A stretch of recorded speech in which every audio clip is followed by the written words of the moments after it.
Hey everyone, this is C Priyanka Bhatia. और इस video में आज मैं आपको बताने वाली हूँ 5 मंत्रास टू स्टे हैप्पी। हम सभी की लाइफ में कुछ ना कुछ ऐसा होता रहता है जिसकी वजह से हम लोग बिल्कुल शांत नहीं रह पाते, या फिर हम कह सकते हैं कि हम कभी खुश नहीं रह पाते। तो ऐसा क्या हम फॉलो कर सकते हैं, ऐसे कौन से मंत्रास हैं जो हमें खुश रख सकते हैं, वही आज मैं इस वीडियो में आपको बताने वाली हूँ। सो स्टार्ट करते हैं। लेकिन इससे पहले अगर आपने चैनल को सब्सक्राइब नहीं किया है तो प्लीज़ सब्सक्राइब कर लो। सो द फर्स्ट मंत्र इज स्टॉप कंपैरिजन। हम खुश क्यों नहीं रह पाते? क्योंकि हम खुद को दूसरों से कंपेयर करते रहते हैं। कभी आप अपने किसी फ्रेंड से खुद को कंपेयर करते हो, आप कभी अपने कलीग से खुद को कंपेयर करते हो, या फिर सोसाइटी में आप किसी से भी खुद को कंपेयर करने लगते हो कि इसने तो ये कर लिया, मुझसे क्यों नहीं हो रहा, इसके पास तो गाड़ी है, मेरे पास क्यों नहीं है, इसने अपना पूरा घर बना लिया, मैं तो नहीं बना पाया, इसकी सैलरी इतनी ज़्यादा है, मेरी क्यों नहीं है। ये सारी वजह होती हैं जो आपके दिमाग में चलती रहती हैं, जिनकी वजह से आप खुद को दूसरों को देखकर उससे कंपेयर कर रहे हो और आप खुश नहीं हो, क्योंकि आपको वो लाइफ स्टाइल चाहिए जो उसका है। सबसे पहले अगर आप खुश रहना चाहते हो तो दूसरों से खुद को कंपेयर करना छोड़ दो, क्योंकि जब तक आप दूसरों को देखते रहोगे ना, आप उनसे खुद को कंपेयर करते रहोगे, तब तक आप खुश नहीं रह सकते। आप दूसरे के जैसा नहीं बन सकते, आपको ये समझना होगा। और जैसी लाइफ हमें दूसरों की दिखती है ना दूर से, कि यार इसके तो मज़े हैं, इसके पास तो सब कुछ है, ये तो बहुत खुश होगा, वैसा बिल्कुल भी नहीं होता है। जैसा हमें दिख रहा है वो सच नहीं होता है। और अगर आप दूसरे की लाइफ में ही देखते रहोगे कि यार इसका ये चल रहा है, इसने ये कर लिया, इसने वो कर लिया, तुम खुद पे कब ध्यान दोगे? तो ये टाइम वो है जब आपको खुद पे ध्यान देना है। आप अगर कुछ अच्छा करना चाहते हो तो खुद के ऊपर काम करो, दूसरे को देखना छोड़ दो। क्योंकि जब तक दूसरे को देखते रहोगे, खुश रहना तो छोड़ दो, आप खुद अपनी लाइफ भी इंजॉय नहीं कर पाओगे। सो आई होप आपको ये बात समझ आई होगी, और आज से ही खुद को दूसरे से कंपेयर करना छोड़ दो, ठीक है। सेकंड मंत्र है कि आपको क्या करना है, आपको हमेशा जो चीज़ें आपके पास हैं उसके लिए ग्रेटफुल फील करना है। Be grateful for what ever you have. जो चीज़ें आपके पास हैं, ऐसे दुनिया में बहुत लोग हैं जिनके पास वो भी नहीं है। अगर आप कभी किसी गरीब को देखोगे, या आप कभी किसी मंदिर के बाहर बैठे हो किसी भिखारी को देखोगे, तो आपको फील होगा कि आप खुद को देखो यार, आपने कितने अच्छे कपड़े पहने हैं, आप बिल्कुल एकदम हेल्दी हो, आप फिट हो, और वो बेचारा, उसको देखो वो ठंड में कैसे वहाँ बैठा है, उसके पास खाने के लिए भी कुछ नहीं है उसको। कुछ लोग तो ऐसे हैं जिनको ये भी ठिकाना नहीं है कि पता नहीं आज हमें दिन में खाना मिलेगा भी कि नहीं मिलेगा, पर आपको मिल रहा है ना, लेकिन आप फिर भी खुश नहीं हो। जिस दिन आपको ये फील होगा कि आपके पास कितना कुछ है, आप उसके लिए थैंकफुल फील करो, आप उसके लिए ग्रेटफुल फील करोगे। आपको अंदर से एक सेटिस्फेक्शन मिलेगा, और आपको अच्छा लगेगा क्या है, भगवान जी आपने मुझे इतना सब कुछ दिया है और लोगों के पास तो ये भी नहीं है। उस दिन आपको फील होगा कि आपके पास क्या क्या है। अभी जो आपको लगता है ना, यार मेरे पास ये डिग्री नहीं है, मैं कब से पढ़ रही हूँ उसके लिए, मुझे नहीं मिल रही है डिग्री। किसी और को देखोगे ना, जिसके पास पढ़ने के लिए पैसे भी नहीं हैं, जो पढ़ना चाहता है पर वो नहीं पढ़ पा रहा, तब तुम्हें फील होगा कि तुम्हारे पास क्या है।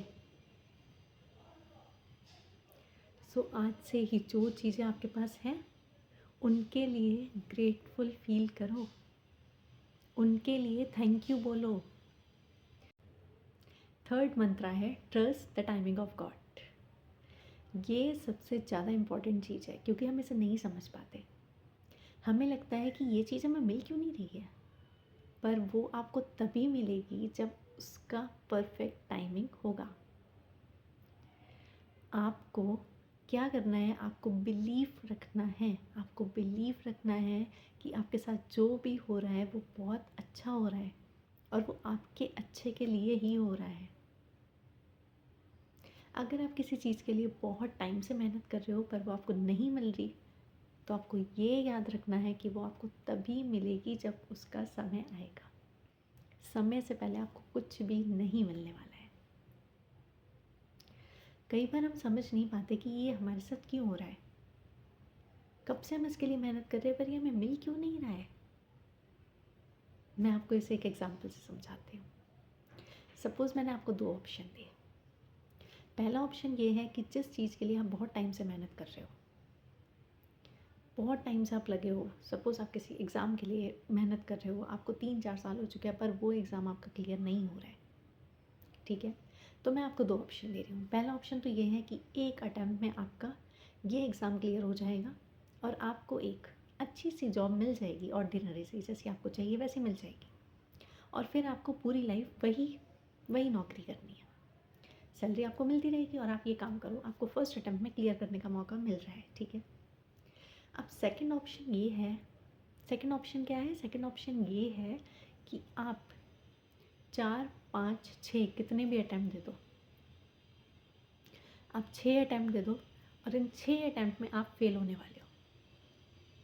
लेकिन जब इन 6 अटेम्प्ट में आप फेल होने के बाद आपको कुछ ऐसा आइडिया आएगा, आपके साथ कुछ ऐसा होगा कि आप एक बहुत बड़े बिजनेसमैन बनने वाले हो, आप एक बिलियनर बनने वाले हो, आपको वो चीज़ें मिलने वाली है जो आपने कभी सोची भी नहीं है।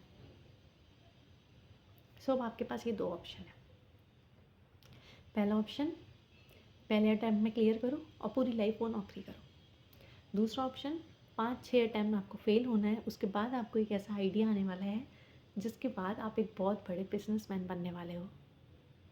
सो इन दोनों ऑप्शन में से आप कौन सा चूज़ करोगे? अब ये मत बोलना कि हम फर्स्ट वाला चूज़ करेंगे, मैं तो सेकंड वाला करूँगी। सो ये जो सेकंड वाला ऑप्शन है ना, बहुत लोगों के साथ ये होता है, वो मांग तो रहे हैं कि हमें फर्स्ट वाला ऑप्शन चाहिए क्योंकि उन्हें सेकंड वाले के बारे में पता ही नहीं है। वो कह रहे हैं हमें फर्स्ट अटेम्प्ट में क्लियर करना है, प्लीज़ हमें क्लियर करना है, बस कैसे भी करके हमें ये एग्ज़ाम क्लियर करवा दो, हमें ये जॉब चाहिए। लेकिन आपके लिए कुछ अच्छा ऑलरेडी प्लान हो चुका है। आप सेकंड ऑप्शन के लिए बने हो। अभी आप जब फेल हो रहे हो ना, आप फर्स्ट अटेम्प्ट में फेल हुए, आप रो रहे हो कि यार मैंने मेहनत की, मेरे साथ ऐसा क्यों हो रहा है। आपने फिर कोशिश करी, आप फिर से फेल हो गए, आपको फिर लग रहा है मेरे साथ ही क्यों हो रहा है। आपने थर्ड अटेम्प्ट दिया, आप फिर से फेल हो गए, आपको अब लग रहा है यार ऐसा क्या हुआ, ऐसा क्या गलती कर दी मैंने जो मेरे साथ ही हो रहा है। आप फेल होते जा रहे हो पर आपको ये नहीं पता कि आप किस चीज़ के लिए बने हो। ये आपको तब रियलाइज़ होगा जब आपको वो चीज़ मिल जाएगी। सो अगर आपके साथ भी कुछ बहुत बुरा बुरा बुरा हो रहा है ना, टेंशन मत लो, क्योंकि किसी बहुत अच्छी चीज़ की तैयारी चल रही है ये। इसके बाद आपके साथ सब कुछ बहुत अच्छा होने वाला है। जितना आपने सोचा भी नहीं है ना, आपको उतना मिलने वाला है। सो क्या करना है? Trust the timing of God. अगर ये चीज़ आप समझ गए ना, तो आपकी लाइफ बहुत ईजी हो जाएगी और हमेशा खुश रहोगे। कभी भी कुछ गलत हो ना, बस इतना सोच लेना कि ये मेरे अच्छे के लिए हो रहा है, इसके बाद मेरे साथ सब कुछ अच्छा होने वाला है। जितनी जल्दी ये समझ जाओगे उतनी जल्दी आप खुश रहने लगोगे, सब कुछ अच्छा होना स्टार्ट हो जाएगा। सो द फोर्थ मंत्र is don't regret for your past. ऐसा बहुत सारे लोगों के साथ होता है जो अपने पास्ट की वजह से रिग्रेट करते रहते हैं, यार मुझसे ये गलती हो गई, मुझे ऐसा नहीं करना चाहिए था, इस गलती की वजह से अब मेरी पूरी लाइफ बर्बाद हो चुकी है। अब वो खुश नहीं है क्योंकि उनसे पास्ट में कुछ ऐसी गलती हो चुकी है जिसकी वजह से वो पूरा ब्लेम अपने ऊपर ले रहे हैं और वो सोच रहे हैं भाई अब ये गलती मुझसे हो गई, अब मेरे साथ कुछ अच्छा होगा ही नहीं क्योंकि मैंने बहुत बड़ी गलती कर दी। क्यों भाई, क्यों नहीं होगा अच्छा? छोड़ दो ना उस चीज़ को। क्या आप अब पास्ट में जाके उसको चेंज कर सकते हो? है आपके पास इतनी पावर? अगर है तो चेंज कर लो उसको, और अगर नहीं है तो अब उसके लिए रोना छोड़ दो। जो चीज़ अब चेंज नहीं हो सकती है उसको प्लीज़ लेकर मत बैठो। जो हो चुका उसके लिए हम क्यों रोएं अब? हम नहीं बदल सकते उसको, हमारे हाथ में नहीं है वो सब। वो टाइम जा चुका है। सो अब उसके बारे में सोचना छोड़ दो। आज तो वैसे भी न्यू ईयर है। सो एक नया साल, एक नई शुरुआत करो। जो पीछे बुरी चीज़ें हो गई उनको भूल जाओ। आगे सब कुछ बहुत अच्छा होने वाला है। Last but not the least, क्या करना है? Surrender everything. सरेंडर एवरीथिंग ये मैं क्यों बोल रही हूँ? क्योंकि जब हम सारी चीज़ें सरेंडर कर देते हैं कि भाई हमारे हाथ में कुछ है ही नहीं, आप अपने भगवान को, आप जिसको भी मानते हो, आप उनको सब कुछ सरेंडर कर दो कि मैं तो कुछ नहीं जानती, आप देख लो। जो मेरे लिए अच्छा है आप मुझे दे दो, जो मेरे लिए अच्छा नहीं है आप बिल्कुल ले जाओ मेरी लाइफ से।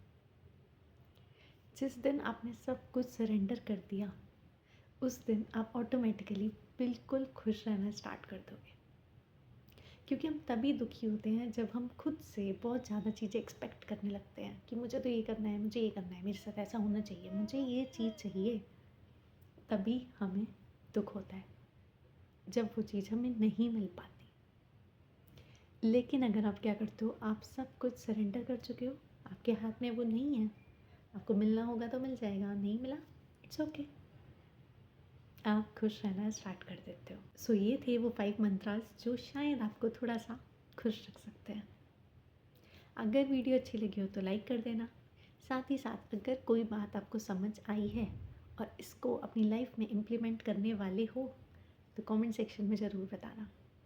आज के लिए बस इतना ही, मिलते हैं नेक्स्ट वीडियो में।